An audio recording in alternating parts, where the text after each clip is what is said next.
باللہ من الشیطان اللعین الرجیم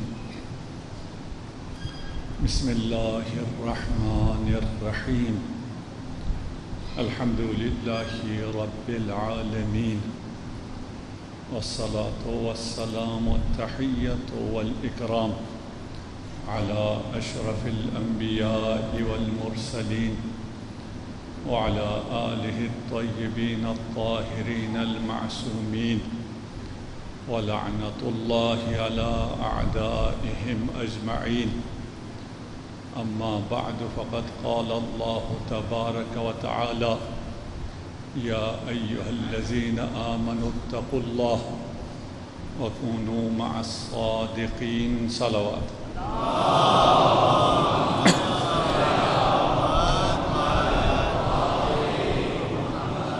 ہمارا موضوع اگر آپ ساتھ چل رہے ہوں تو رب ہے. ہم نے رب کو نہیں، ہم نے اپنے آپ کو پہچاننا ہے. من عرف نفسہ، جس نے اپنے آپ کو پہچان لیا فقط عرف رب، اس نے اپنے رب کو پہچان لیا. اب آپ کو پتہ چلا کہ یہ کتنا مشکل کام ہے انسان اپنے آپ کو پہچان لے. یہ سب سے بڑا مشکل ہے، اور انسان کو سب سے زیادہ غلط فہمی اپنے متعلق ہی ہوتی ہے. وہ ساری خرابیاں جو دوسرے میں برداشت نہیں ہیں اپنے میں برداشت. دوسرے سے خرابیوں کو دور کرنا چاہتا ہے. دوسرا آپ کے ساتھ کتنی دیر کے لیے رہتا ہے، آپ کو برداشت نہیں ہے وہ خرابیاں، لیکن اپنے اندر اس خرابی کی تعریف ایسے کرتے ہیں جیسے وہ خرابی نہ ہو، بہت اچھی خوبی ہو. عرض کیا کہ اصل مسئلہ یہ ہے، اصل مسئلہ ہمیں اپنے اندر ہے. اگر ہمیں تشویش رہتی ہے، فکر مند ہوتے ہیں اپنے آئندہ کے لیے، اور ہمیں یہ فکر لاحق رہتی ہے کہ ہمارا آئندہ کیا ہوگا، ہمارے بچے کیا کھائیں گے، ہماری اپنی روزی کا کیا ہوگا، جو جوان ہے ہمارا کیریئر کیا ہوگا، ہماری شادی کب ہوگی، کیسے ہوگی، یہ ساری فکر تب ہوتی ہے جب رب پر اعتماد نہ ہو. وَإِلَّا یہ تشویش ہے ہی نہیں. اس نے کہا میرے ذمہ ہے، تمہارا رزق میرے ذمہ ہے. میں تب شادی کروں گا جب میں سٹیبل ہو جاؤں. خدا کہتا ہے تو شادی کرے گا تو میں تجھے سٹیبل کروں گا. تیرے رزق میں برکت تب ہی دوں گا جب تو شادی کرے گا. جب تو کاروبار کرے گا تو میں تجھے برکت دوں گا. ہم کاروبار شروع ہی سود پر قرض لے کے کرتے ہیں. جو اللہ کا پلان ہے اسے ہم قبول نہیں کرتے. جو انگریزوں نے ہمیں پلان دیا ہوا ہے اسے ہم قبول کرتے ہیں. سود پہ قرض لیتے ہیں اور پھر ان کا قرض ہی ادا نہیں ہوتا. ابھی آپ ہم اس پیارے عزیز ملک پاکستان میں جسے خدا نے ہر طرح کی نعمتوں سے نوازا ہے، ہم جتنا کماتے ہیں وہ سارا صرف سود ادا کرتے ہیں. کہاں سے برکت آئی؟ ہماری ساری کمائی، جو کچھ ہم کام کرتے ہیں وہ سب صرف سود ادا ہونے میں چلا جاتا ہے. خدا کہتا ہے مجھ پر اعتماد کرو. اگر آپ جہاز میں آرام سے سو جاتے ہیں، پائلٹ کو جانتے بھی نہیں ہیں.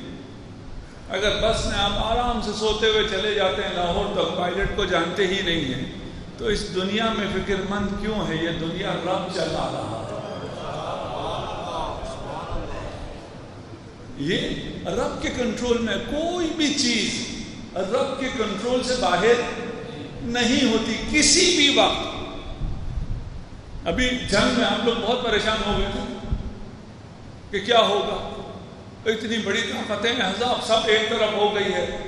ایک بیچارہ مسلمان ملک، اکیلا مسلمان ملک بھی اس کے خلاف ہو گئے. اس کے اطراف میں موجود تمام مسلمان ملکوں کی زمین سے حملے ہو رہے ہیں. کیا ہوگا؟ کیوں فکر کرتے ہو؟ اللہ ہے. مکروا ومکر اللہ. ان کا پلان کچھ اور تھا، اللہ کا پلان کچھ اور تھا. اللہ آپ کو آزماتا ہے، آپ اللہ کو آزما نہیں سکتے.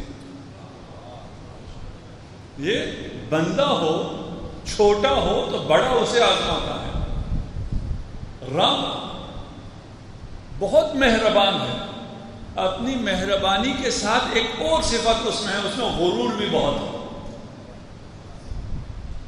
کوئی ماہر ڈرائیور ہو، آپ اس سے کہیں تمہیں ڈرائیونگ آتی ہے، تو وہ کیا کرے گا آپ کے ساتھ؟ جی اتنی سپیڈ میں چلائے گا، 2-4 ڈرفٹنگ کرے گا، آپ کی چیخیں نکل جائیں. یہی کرتا ہے. جو بھی ماہر ہو اس کو اگر آپ چیلنج کریں کہ تمہیں گاڑی چلانی آتی ہے، تو وہ یہی کرتا ہے. خدا کو بھی اگر چیلنج کرو کہ پتہ نہیں خدا کو یہ آتا ہے یا نہیں آتا، پھر خدا دکھا دیتا ہے کہ کون چلا رہا تھا، تم چلا رہے تھے یا میں چلا رہا تھا. یہ اگر بہت چھوٹی چھوٹی سی باتیں ہیں، معلوم بھی سب کو ہیں، یہ سمجھ میں آ جائیں. ان کو سمجھ میں آنا بہت زیادہ ضروری ہے. مشکل بھی کوئی نہیں ہے، لیکن یہ باتیں تکرار ہوتی رہنی چاہیے. ہم اپنے آپ سے بھی یہ باتیں کرتے رہیں. خدا کو نہیں آزمایا جا سکتا، خدا آپ کو آزماتا ہے. اگر بغیر آزمائے خدا دے دیا کرتا، رزلٹ آ جایا کرتا، تو پھر تو سب ولی اللہ ہوتے. پھر کون مس کرتا ہے؟ خدا آپ کو بتاتا بھی نہیں ہے کہ میں جو آزما رہا ہوں اس کے بعد کیا ہوگا. اگر یہ بتائے تو پھر رب نہ ہوا. بتاتا نہیں ہے. اور امتحان یہی ہوتا ہے کہ تمہیں مجھ پر اعتماد ہے یا نہیں. حضرت آدم کو جنت میں ہر چیز دے دی گئی، جو کھانا ہے کھاؤ. صرف کس سے منع کیا؟ ایک درخت. اس درخت میں کیا تھا؟ بچوں کو سمجھانے کے لیے میں کہتا ہوں، آپ کے پاس آپ کے بابا نے 1000 گاڑیاں دے دی ہیں، طرح طرح کی گاڑیاں ہیں، جو بھی آپ کی ڈریم کار ہے وہ ساری ہیں، سب کی چابی بھی آپ کے پاس ہے. کیا صرف اس آلٹو میں نہیں بیٹھنا؟ ہر طرح کی گاڑی، آپ 1000 گاڑیاں سوئچ آپ کے پاس ہے، جس مرضی کو چلانا ہے، جتنا مرضی چلانا ہے، سپیڈ لمٹ بھی نہیں ہے. عیش کرو. صرف اس آلٹو کو نہ چلانا تو مشکل ہے. جی آپ کے لیے کوئی مشکل نہیں. شیطان کے لیے کتنا مشکل ہے. اب شیطان نے بٹھانا آپ کو آلٹو میں، اس کے لیے بہت مشکل ہے. آپ کے لیے بہت آسان ہے، اور خدا کے لیے بہت آسان تھا. اگر آپ کو بتا دیتا اس آلٹو میں نہ بیٹھیں، اس کی بریکیں فیل ہیں، اگر آپ بتا دیتا تو آپ کبھی بھی نہ بیٹھتے. حضرت آدم کو پتہ نہیں تھا، بیٹھ گئے، سیدھا بریک فیل ہو گئی، ادھر پہنچ گئے. دیکھیں کتنا آسان ہے. اگر اعتماد ہو تو پھر کچھ بتانے کی ضرورت ہی نہیں. بھئی رب نے کہا کافی ہے نا، اس میں اور کوئی حکمت آپ کو جاننا ضروری ہے. دیکھیں اسلام کے ہر حکم میں حکمت ہے، اس میں کوئی شک نہیں ہے. اب اس کے بعد جوان ہم سے آ کے ہر حکم کے کہتے ہیں اس میں کیا حکمت ہے. ہر حکم کی حکمت ہمیں پتا، لیکن ہمیں ہر حکم کی حکمت پتا ہے. کون سا جملہ صحیح ہے؟ جی دونوں صحیح ہے. پتہ نہیں، دونوں صحیح. بھئی ہر حکم کی حکمت ہمیں پتہ نہیں، الگ الگ، لیکن ہر حکم میں جو حکمت ہے وہ یہ ہے کہ یہ رب کا حکم ہے. رب کا حکم ہے. رب حکیم ہے، تیرا بھلا چاہتا ہے، تیری پرورش کرنا چاہتا ہے، تجھے ہدایت دینا چاہتا ہے، تجھے جنت دینا چاہتا ہے، تیری رہنمائی کرنا چاہتا ہے، تیری حفاظت کرنا چاہتا ہے. اگر اس کا کہا ہوا ہے پھر اور کیا تلاش کرنا ہے. ہاں وہ اتنا مہربان ہے کہ کچھ چیزوں کی حکمتیں اس نے خود بتا دی ہیں. رب غفور و رحیم ہے. ربوبیت کا ہی لازمہ ہے کہ اس نے ہماری ہدایت کے لیے ولایت کو قرار دیا ہے. یہ ربوبیت سے الگ نہیں ہے. یہ اگر آپ ولایت کو ربوبیت سے الگ کوئی چیز سمجھے تو یہ کفر ہے۔ ولایت اس لیے قابل اطاعت ہے کہ وہ اللہ کی اطاعت ہے۔ ہمیں اس بات کا احساس ہونا چاہیے، کبھی ہوتا ہے کبھی نہیں ہوتا۔ فرض کر لیجئے آپ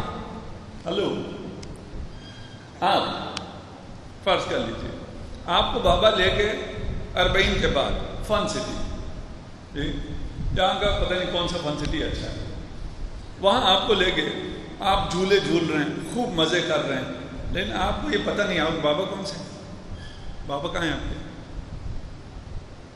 یہ ہے اچھا 20 منٹ ہے آپ بابا سے گم ہو گئے، بابا آپ کے ساتھ نہیں ہے، 20 منٹ سے آپ مزے کر رہے ہیں، لیکن آپ کو پتہ نہیں ہے کہ بابا ساتھ نہیں ہے۔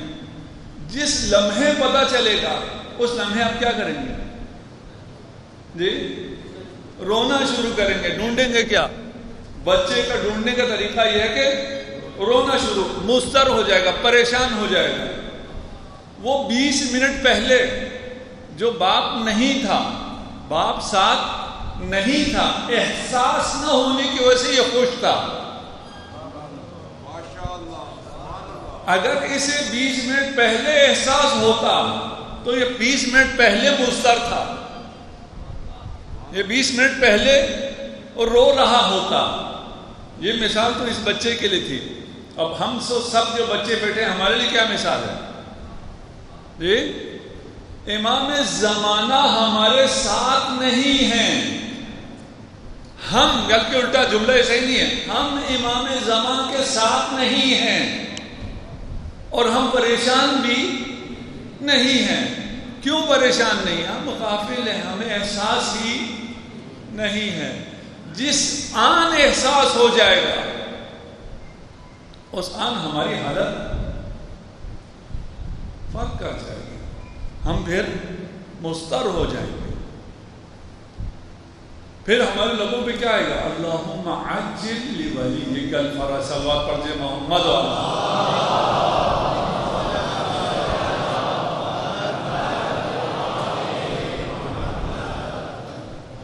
اچھا میں نے یہ پانی کیوں پیا؟ ابھی آپ سے جواب تو نہیں لے سکتا، آپ لوگ خود سوچ سکتے ہیں۔ آپ اللہم عجل لولیک الفرج کیوں کہتے ہیں؟ اس کا جواب بھی آپ سوچ لیجئے۔ ٹھیک، پانی میں نے پیا کہ مجھے پیاس لگ رہی تھی یا میرا گلا خشک ہو رہا تھا۔ اس کے 2-4 جواب ہو سکتے ہیں آپ نے پانی کیوں پیا۔ آپ نے اللہم عجل لولیک الفرج کیوں کہا؟ اس کے بھی چند جواب ہو سکتے ہیں، ثواب کے لیے، امام کی تعجیل ظہور کے لیے۔ لیکن فرض کیجئے ایک شخص جان بلب ہے پیاس سے، اگر ایک شخص جان بلب ہے پیاس سے، اسے پانی مل جائے، اسے آپ پوچھیں پانی کیوں پیا، وہ کیا کہے گا؟ وہ کہے گا تمہیں یہ سمجھ میں نہیں آتا، یہ کوئی سوال ہے پانی کیوں پیا؟ یہ پانی میری حیات ہے، اس سے میری جان باقی ہے، یہ نہ ہوتا تو میں مر جاتا۔ یہ کوئی سوال ہے پانی کیوں پیا؟ میرے لیے کوئی اور راستہ ہی نہیں تھا، کوئی اور آپشن ہی نہیں تھا۔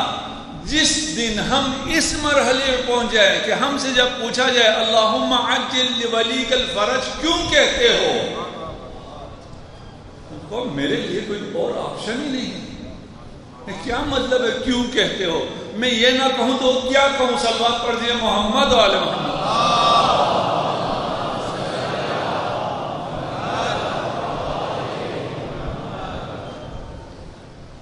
جس جگہ تک دین آپ کو پہنچانا چاہتا تھا، عجیب معجزہ ہے یہ، اس جگہ تک سائنس نے، ترقی نے، لہو لعب نے، اس دنیا نے، گلیمر نے، پتہ نہیں کس کس نے، فلم انڈسٹری نے، ان سب نے اٹھا کے دنیا کو پہنچایا وہی ہے۔ اور آگے بھی جس جگہ تک بشریت کو دین نے پہنچانا ہے اور پہنچائے گا، وہاں یہ دنیا کا ظلم اور یہ نظام یہ انسان کو پہنچا دے گا۔ یہ مقام میں بعد میں بیان کرتا ہوں، کل میں نے اشارہ کیا تھا، جب انسان اپنے بنائے ہوئے نظام کے ظلم سے، اس کی کمی کاستی کوتاہی سے، زیادتی سے متوجہ ہو جائے تو سب ایک آواز پکاریں گے مہدی بیا، سب پکاریں گے موعود کو. کسی کو نام پتا ہے، کسی کو نام نہیں پتا، کہ ان سب سے کچھ نہیں ہوتا، اللہ کا نمائندہ چاہیے، امام مہدی آ جائیے. آج ان تمام چیزوں نے ان جوانوں کو جس سوال تک پہنچایا ہے، وہ دین کا سوال ہے، وہ فلسفے کا سوال ہے، اس سوال تک ان کو ان کی مینٹل ہیلتھ نے پہنچایا ہے. Are we really alone؟ آیا ہم تنہا ہیں؟ ہماری آئیڈینٹی کیا ہے؟ یہ ہر جوان کا سوال ہے. مغرب میں تو یہ سوال اور شدید ہے کہ ہماری آئیڈینٹی کیا ہے. اور پھر جو ہمارے لوگ یہاں سے گئے ہوئے وہ بیچارے سمجھتے ہیں ہماری آئیڈینٹی ہماری شلوار قمیض ہے، یا ہماری زبان ہے، یا ہماری ثقافت ہے. نہیں، یہ ہماری آئیڈینٹی ہے ہی نہیں.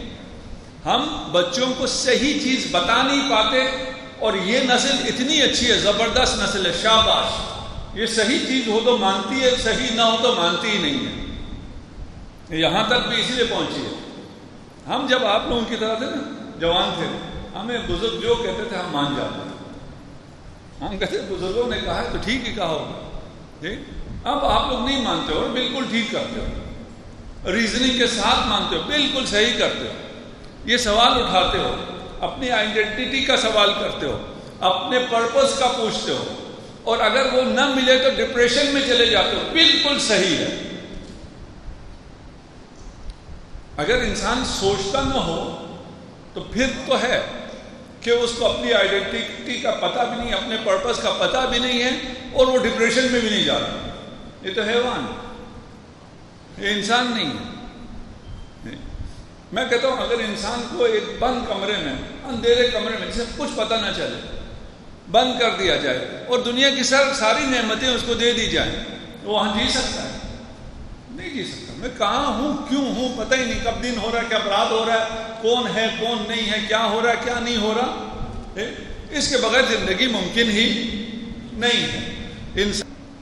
حدیث قدسی ہے کہ خدا ارشاد فرما رہا ہے کہ اگر میرا بندہ جیسا بھی ہو، رات کی تاریخ اٹھ کر مجھے پکارے اور کہے یا ربی،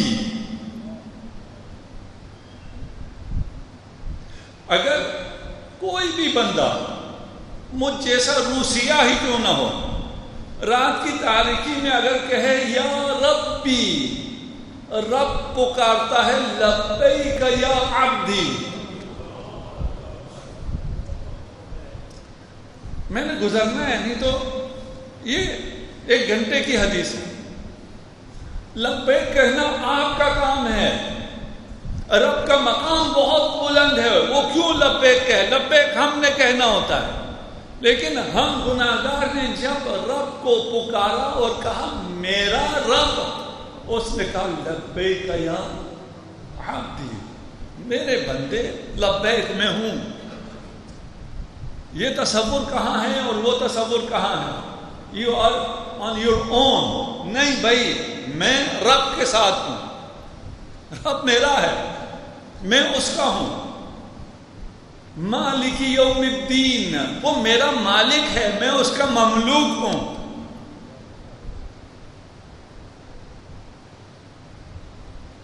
جو آپ جیسے ان کی بات تو اپنی جگہ.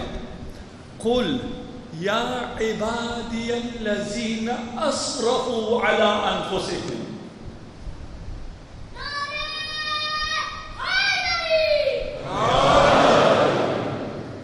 قل کہہ دیجئے. کس کو کہنا ہے؟ یا عبادی، اے میرے بندے. کہ کس کو کہا ہوگا؟ میرے بندے. اللہ خود رسول سے کہہ رہا ہے کہہ تو ان سے، کہہ تو میرے بندو. ہمیں تو لگے گا یہ اولیاء اللہ ہوں گے جن کو کہا جائے گا کہ میرے بندو. کہہ رہے ہیں میرے وہ بندے جنہوں نے گناہ کیا ہوا ہے، اسراف کیا ہوا ہے، مجھ سے دور ہیں، گناہوں کے بوجھ تلے دبے ہوئے ہیں، یا عبادی، اے میرے بندو، لا تقنطوا من رحمت اللہ،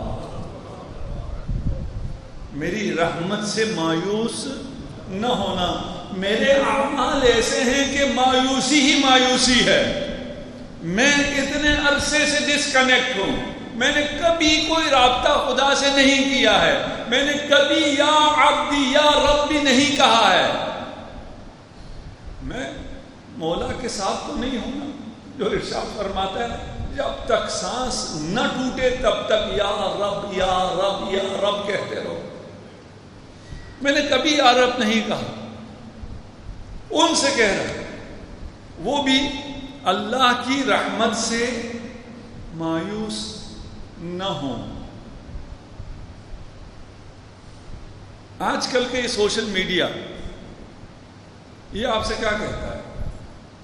یہ کہتا ہے کہ to be seen and heard, آپ کو وائرل ہونا ہوگا، آپ کو لائکس چاہیے، آپ کو فالوور چاہیے، اور بات تب ہی بنے گی جب آپ سیلیبریٹی ہوں، آپ کو ویوز ملیں، اور آپ پتہ نہیں کیا کیا پوسٹ کرنے کے بعد بیٹھ کے دیکھتے بھی رہتے ہیں کتنے ویوز آئے ہیں،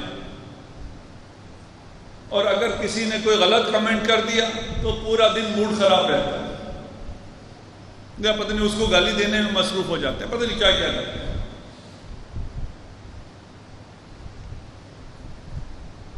یہ دنیا کہتی ہے، یہ سوشل میڈیا کہتا ہے کہ اگر دیکھے جانا چاہتے ہو، اگر چاہتے ہو کہ تمہیں سنا جائے تو تمہیں سوشل میڈیا پہ آنا ہوگا، تمہیں آن لائن آنا ہوگا، تمہیں آن لائن فرینڈز بڑھانے ہوں گے۔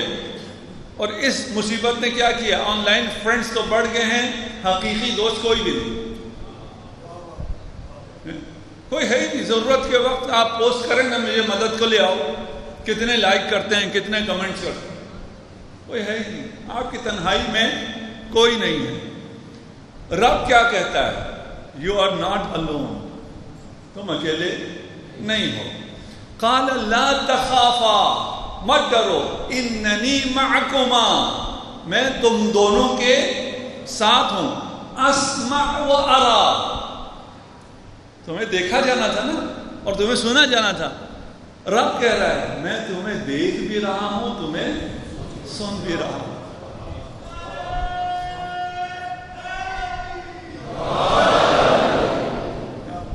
وہ تمہیں دیکھ رہا ہے، اگر وہ لائک کر دے، اس کا دیکھنا ہی لائک ہے، اس کا سننا ہی استجابت ہے۔ یہ تو نہیں ہے کہ وہ سنے گا تو استجابت ہے ہوگی یا نہیں ہوگی، نہیں، اس نے سن لیا، استجابت ہے، دعا قبول ہو گئی، دعا اس تک پہنچ گئی، آپ کی دعا قبول ہے۔ اب اس کا فلسفہ کیا ہے اگر سمجھ میں نہ آئے تو میں عرض کروں گا انشاءاللہ۔ تم بے مقصد ہو، بہت باتیں ہیں، میں نے مختصر کر دیا، انہیں مقصد سمجھ میں نہیں آتا۔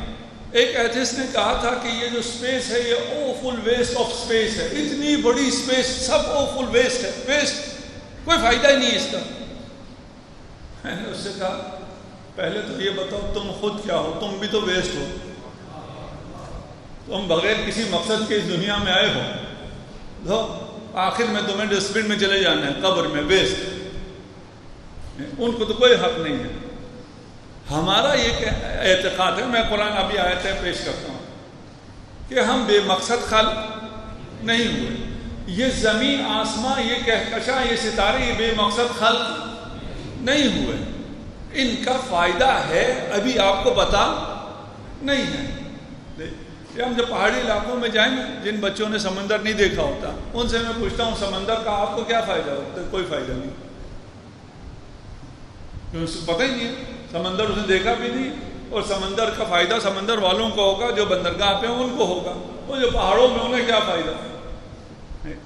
اس سے پہلے والے انسانوں کو بھی نہیں پتا تھا کہ سمندر کا کیا فائدہ ہوگا، کہ بارش ہونے کا سمندر سے کیا تھا، اور ہمیں پتہ نہیں ہے، ابھی جہالت ہے، یہ دور جہالت چل رہا ہے کہ ان کہکشانوں کا ہمارے لیے کیا فائدہ ہے، ان ستاروں کا ہمارے لیے کیا فائدہ ہے، اس خالق نے اتنی بڑی کائنات ڈیزائن کیسے کر لی ہے۔ یہ تو ابھی جو آپ کو پتہ ہے یہ تو سین یونیورس ہے، جو انسین ہے تو کتنا ہے خدا جانتا ہے۔ اور اس مشکل کو حل کرنے کے لیے کہ خدا نے اس کائنات کو کیسے خلق کیا ہے، یہ چیز بیچارے ملٹی ورڈ، بھائی ایک کائنات کا جواب تم دے نہیں پا رہے ہو، اگر ملٹی ورڈز کہو گے، کئی کائنات کہو گے، اور ہر آنکھ کہو گے کہ کن فیکون ہو رہا ہے، بگ بینگ ہو رہا ہے، بگ بینگ کن فیکون سے ہوگا، کسی اور وجہ سے نہیں ہوگا، اس کا کیسے جواب دے سکو گے؟ تو ہم اس بات کے قائل ہیں، ہم فضول یہاں نہیں آئے۔ ما خلقنا السماء والارض وما بینہما لاعبین، ہم نے آسمان زمین اور جو کچھ اس کے درمیان میں اسے ایسی عبث خلق نہیں کیا، کھیل تماشے کے لیے خلق نہیں کیا۔ اس دنیا کو کہا کہ یہ لہو لعب ہے، یہ بازی ہے، کھیل ہے، لیکن تمہارا کردار کھیل نہیں ہے۔ اگر تم اپنی ذمہ داری پوری طرح انجام دو، تم جو عبدیت ہے، عبودیت ہے، وہ سیریس ہے۔ اگر دنیا میں چلے گے تو پھر تم بھی نان سیریس کوئی چیز ہو جاؤ گے۔ ما خلقناہما الا بالحق، زمین آسمان، اس وقت زمین آسمان میں ساری باقی تمام وسعتیں شامل ہیں، ہم نے اسے حق خلق کیا ہے۔ وما خلقنا السماء والارض وما بینہما باطلا، بہت آیات ہیں اس طرح کی۔ الذی خلق الموت والحیات لیبلوکم، یہ ابتلا پہ ہم آئیں گے اگر آگے چل کے کہ ابتلا کیا ہے، لیکن اس کے فلسفے ابتلا پہ نہیں آئیں گے۔ ابتلا آزمائش، اس آزمائش سے ہم کیسے رب سے کنیکٹ ہو سکتے ہیں، ربوبیت کو اور اپنے آپ کو کیسے سمجھ سکتے ہیں، اس کی بات ہم کریں گے۔ الذی خلق الموت والحیات، موت اور حیات کو خلق کیا، لیبلوکم، تاکہ تمہیں آزمایا جائے۔ آزما کے کیا کرے گا خدا؟ اچھے کو جنت دے گا، برے کو جہنم دے گا۔ خدا یہ نہیں کہہ رہا، خدا نہیں کہہ رہا اچھا برا نہیں ہے، میں نے یہ آسمان و زمین، موت اور حیات خلق کی ہے تاکہ تم میں سے دیکھوں زیادہ اچھا کون ہے، اچھوں میں اچھا کون ہے، ایکم احسن عملا۔ پھر وہ برے کہیں گے ان کے لیے تو میں نے کائنات بنائی نہیں، وہ تو کسی شمار میں ہی نہیں ہے۔ معمولاً ہم سمجھتے ہیں کہ یہ دنیا کفار کے لیے خدا نے بنائی، نہیں بھئی آپ کے لیے بنائی ہے، وہ تو کسی حساب میں ہے ہی نہیں۔ اینما تکون، یہ سب خدا کے کنٹرول میں ہے۔ بس میں تھوڑا سا جلدی 2-4 منٹ آپ کو اور لوں گا، اور کوشش کر رہا ہوں، مجھے تھوڑی سی ابھی تکلیف ہے لیکن کوشش کرتا ہوں جتنی دیر میں آپ کے ساتھ رہ سکوں۔ اینما تکونوا یدرککم الموت ولو کنتم فی بروج مشیدہ، تمہاری زندگی پلان ہوئی، تم فرار نہیں کر سکتے ہو خدا سے۔ لا یمکن الفرار من حکومتک، تیری حکومت سے کوئی فرار نہیں کر سکتا۔ موت جب آنی ہے تو آ کر رہے کہ تم جتنے بھی مضبوط قلعوں میں جا کے نہ چھپ جاؤ۔ تم بم پروف بلڈنگیں بنا سکتے ہو، تم ایسی بلڈنگ بنا سکتے ہو کہ ایٹم بم کا بھی اس پہ اثر نہ ہو، لیکن موت پروف کچھ بھی نہیں بنا سکتا۔ موت آنی ہی آنی ہے، پھر باقی ساری برنامہ ریزی آپ کا جو بھی آپ نے منصوبے بنائے وہ سب ڈرے رہ گئے ہیں۔ پھر منصوبے اسی کے ساتھ بناؤ نا جو آپ کی موت کو ڈیزائن کر رہے ہیں، اور باقی منصوبوں کا فائدہ کیا ہوا اگر موت ختم نہیں کر سکتے۔ موت کے بعد ہم تو اس بات کے قائل ہیں، ہمارے تو اور مشکل نہیں ہے، موت کے بعد حیات ہے اور ختم نہ ہونے والی حیات ہے، اس کی ہمیں فکر ہونی چاہیے۔ فَإِذَا جَاءَ أَجَلُهُمْ، میں جلدی آیت پڑھ رہا ہوں تاکہ آپ کو یقین آ جائے، سب آپ کو پتہ ہے، مجھے یقین آ جائے۔ لا يستأخرون ساعة ولا يستقدمون، موت جب آ جائے تو نہ 1 منٹ آگے کر سکتے نہ 1 منٹ پیچھے۔ یہ جتنے مرضی آپ وینٹیلیٹر لگا لیں، جتنے مرضی آلات ایجاد کر لیں، جتنے مرضی میڈیکل آگے چلی جائے، موت جب آنی ہے تو آنی ہے۔ یہ جو ڈاکٹرز ہاسپٹل میں ہوتے ہیں ان کو سب کچھ ہوتا ہے، ٹیسٹ پہ ہمیشہ قرارے ہوتے ہیں، ان کو بھی جب موت آنی ہے تو آنی ہے۔ آپ کے ہاتھ میں صرف موت نہیں اور بھی نہیں ہے۔ وَإِن يَمْسَسْكَ اللَّهُ بِضُرٍّ فَلَا كَاشِفَ لَهُ إِلَّا هُوَ۔ یہ خطرناک آیت ہے، صلوات پڑھتے محمد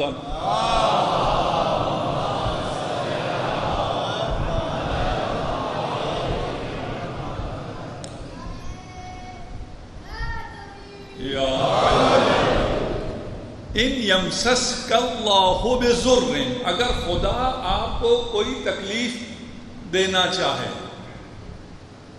اگر خدا کوئی تکلیف، نقصان، آزمائش، جو مرضی معنی کریں، خدا چاہے فلا کاشف لہ، پھر کوئی اور اسے آپ سے ہٹا نہیں سکتا، الا ہو، صرف وہ۔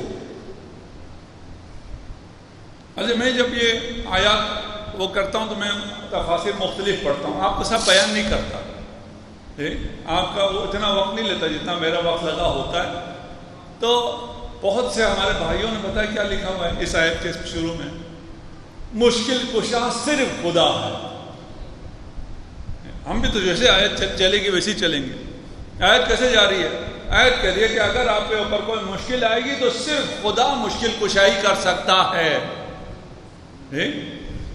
فلا کاشف لہ، کوئی اور مشکل کشا نہیں ہے، الا ہو، صرف اللہ ہی مشکل کشا ہے۔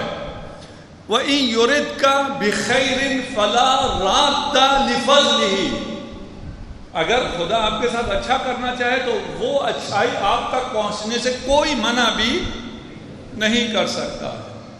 سب کچھ اللہ نے پلان کیا۔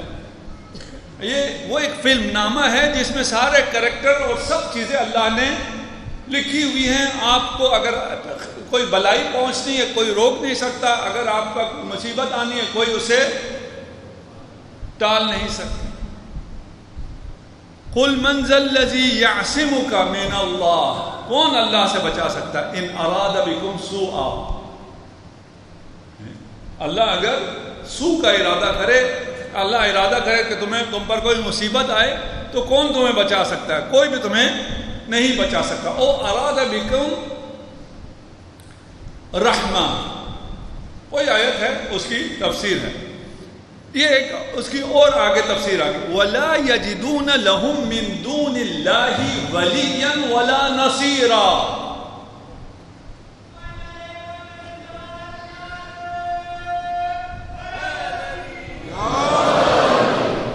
میں قرآن کے ساتھ چلوں گا بھائی، آپ کے نعرے کے ساتھ نہیں چلوں گا، قرآن کے ساتھ چلتے ہیں، میرے ساتھ ذرا چلیے۔ کیا آیت کیا ارشاد فرما رہی ہے؟ لا یجدون لہم من دون اللہ، اللہ کے علاوہ نہ کوئی ولی ہے اور نہ کوئی مددگار۔ اس سارا نظام اللہ کے پاس ہے، کوئی مددگار ہے؟ کوئی بھی اللہ کے علاوہ مددگار نہیں ہے۔ اللہ کے علاوہ کوئی نہ تمہارا ولی ہے نہ تمہارا مددگار ہے۔ ہمارا عقیدہ تھوڑا سا مختلف ہے، صریح ہے قرآن کی کوئی تکذیب نہیں کر سکتا کہ تمہارا اللہ کے علاوہ کوئی ولی نہیں ہے۔ قرآن ہی پڑھتے ہیں، انما ولیکم اللہ، تمہارا ولی صرف اور صرف خدا ہے۔ انما، صرف اور صرف، تمہارا ولی صرف اور صرف اللہ ہے۔ ورسولو والذین آمنوا الذین یقیمون الصلاۃ ویؤتون الزکاۃ وهم راکعون۔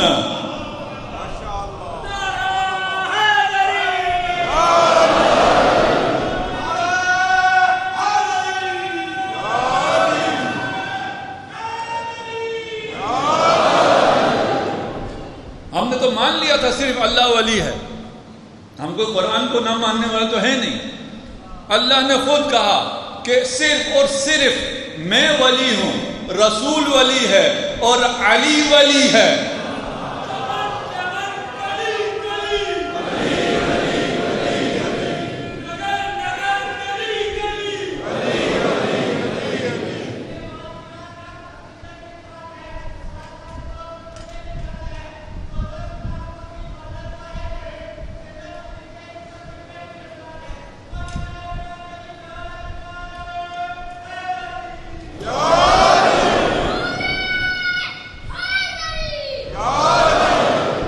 صرف اللہ ولی ہے. ہم بھی کہتے ہیں ولی ہے. یہ ہمارے بات خلاف نہیں جا رہی ہے, ذرا احتیاط سے, یہ بات آپ کے خلاف جا رہی ہے.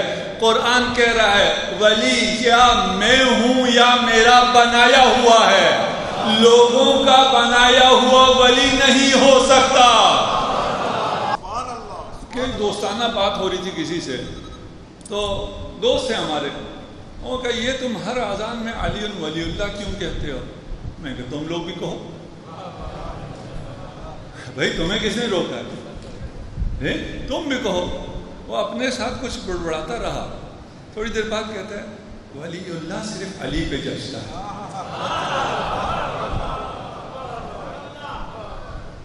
زمانہ بر سر جنگ است یا علی مددی, مدد سے غیر تو ننگ است یا علی مددی.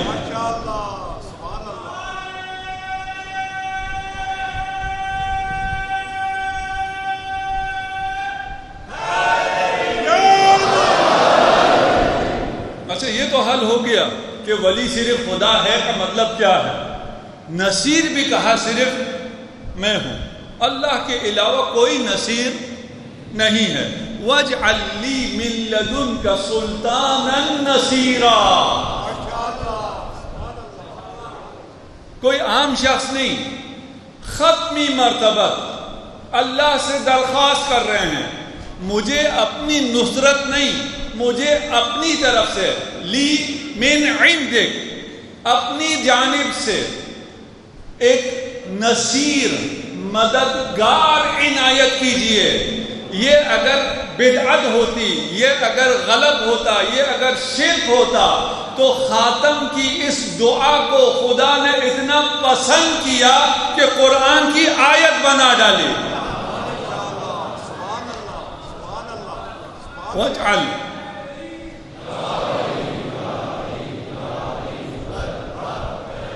وَاجْعَلْ لِي مِن لَّدُنْكَ, اس لیے کہ نصیر کہیں اور سے نہیں آ سکتا ہے.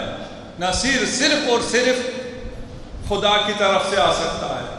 خدا کرے کہ ہم عبودیت پر قائم رہیں.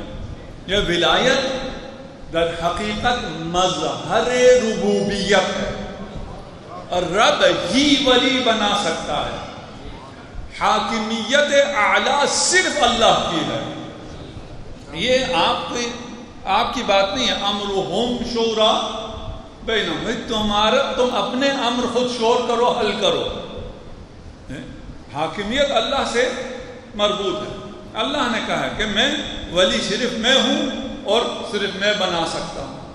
آپ اللہ پہ پابندی نہیں لگا سکتے کہ اللہ آپ کسی کو ولی نہیں بنا سکتے, اور قرآن نے بنایا ہوا ہے, جا بجا بنایا ہوا ہے. خدا سے دعا ہے انشاءاللہ ہمیں ایک قرآنی مفاہیم سمجھنے کی توفیق عنایت فرمائے, اور ہمیں قرآن کے ساتھ زندگی کرنے کی توفیق عنایت فرمائے. ہم بغیر کسی تعصب کے قرآن پر عمل کریں, اور جو قرآن کہے اسے قبول کریں, اس لیے کہ قرآن پر صرف ہم عمل کر سکتے ہیں. اس لیے قرآن علی کے ساتھ ہے, علی قرآن کے ساتھ ہے. صلوات پڑھتے محمد والا.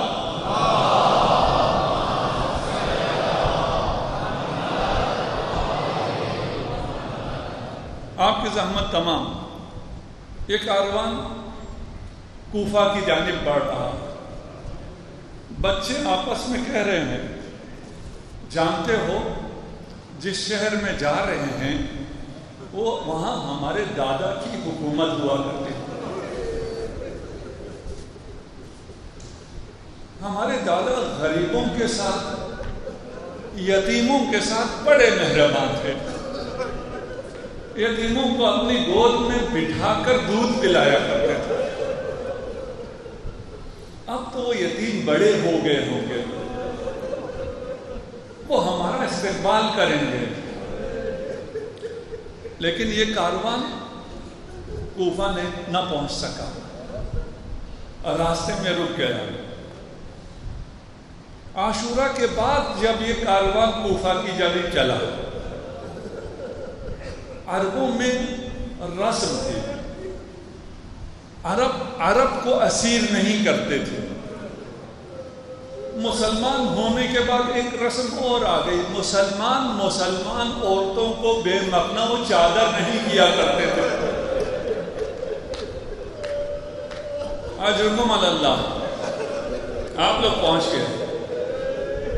خدا آپ کو سلامت رکھے, خدا آپ کا یہ گریہ قبول فرمائے. بس میں زیادہ مصائب نہیں پڑھ سکوں گا. ایک خاتون کوفہ کی چھت پر ہے, دیکھ رہی ہے کاروان آ رہا ہے, کچھ لوگ قیدی ہیں, سروں پہ چادریں نہیں ہیں. کہا یہ مسلمان تو نہیں ہو سکتے, یہ عرب تو نہیں ہو سکتے.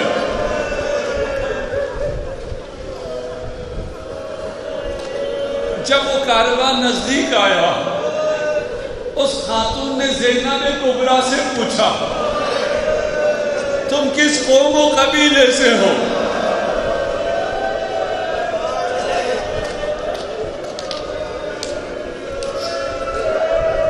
اجرکم علی اللہ.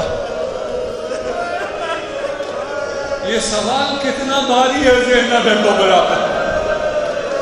جس شہر کی شہزادی ہے اسی شہر کے لوگ پوچھ رہے ہیں تم کس قوم و قبیلے سے ہو؟ زینب کبریٰ نے فرمایا میں کسی قوم و قبیلے سے نہیں, میں نبی زادی ہوں.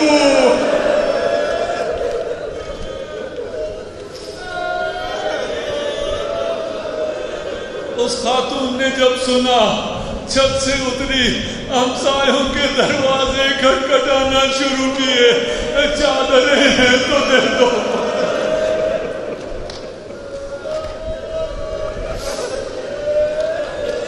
اجرکم علی اللہ. یہ کاروان ایک منزل پر پہنچتا ہے. اس منزل پر پہنچ کر امام حسین نے ارشاد فرمایا, ہاں ہنا مناخرک بنا, عباس یہاں ہمارے خیمے لگا دو. خیمے لگنا شروع ہوئے, اماریوں سے لوگوں نے اترنا شروع کیا. ایک اماری رکی, قمر بنی ہاشم آگے بڑھے, شمش امامت آگے بڑھے. دیکھا کہ زانو خم کیا قمر بنی ہاشم نے, امام نے ہاتھ تھاما. ایک بیوی اتری, پوچھا یہ کون ہے؟ کہا یہ علی کی بیٹی ہے, یہ زہرا کی.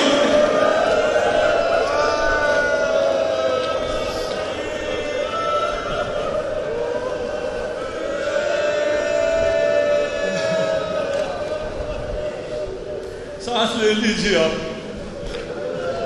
میں نہیں چاہتا آپ کو رلاؤں, اتنے سنگین مسائل ہیں.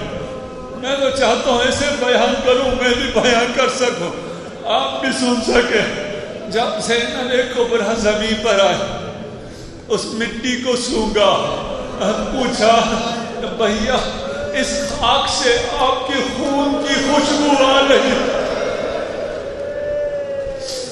اس گودال قتل گاہ سے مجھے خوف آ رہا ہے. امام آگے بڑھے, زینب کبریٰ کے دل پہ ہاتھ رکھا, زینب کبریٰ کے سینے پہ ہاتھ رکھا اور ایک دعا پڑھی. اسی دعا کی بدولت زینب 70 قدم کے فاصلے سے دیکھتی رہی. اجرکم علی اللہ.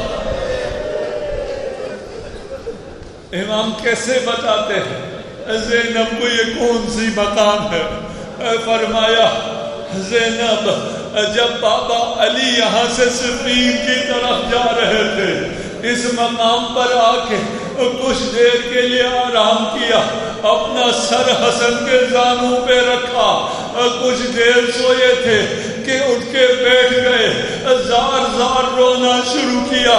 وہ خیبر کا فاتح جسے کبھی کسی نے روتے نہیں دیکھا تھا، اب وہ رو رہا تھا۔ لوگوں نے پوچھا، مولا گریے کا سبب کیا ہے؟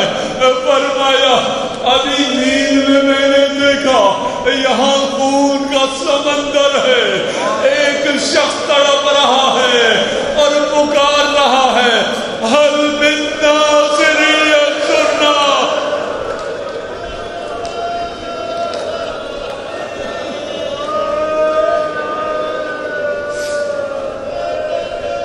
اجرکم علی اللہ۔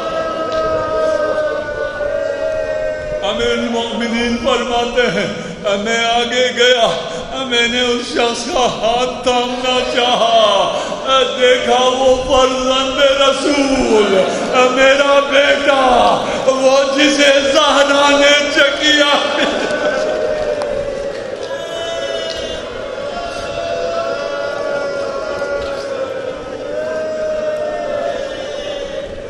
اب امام کو باقی کاروان کو بھی تیار کرنا تھا، کہا یہاں ہمارے خیمے یہی لگیں گے، ہاں ہنا قتل رجالنا، یہاں ہمارے مرد قتل ہوں گے، یہ برداشت کرنا پھر بھی آسان تھا، ہاں ہنا ذبح اطفالنا، یہاں ہمارے بچوں کو ذبح۔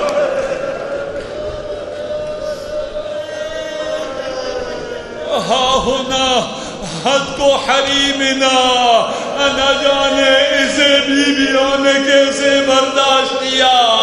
عربی کا چھوٹا سا جملہ ہے، مانا جانتے ہو؟ مولا فرما رہے تھے یہاں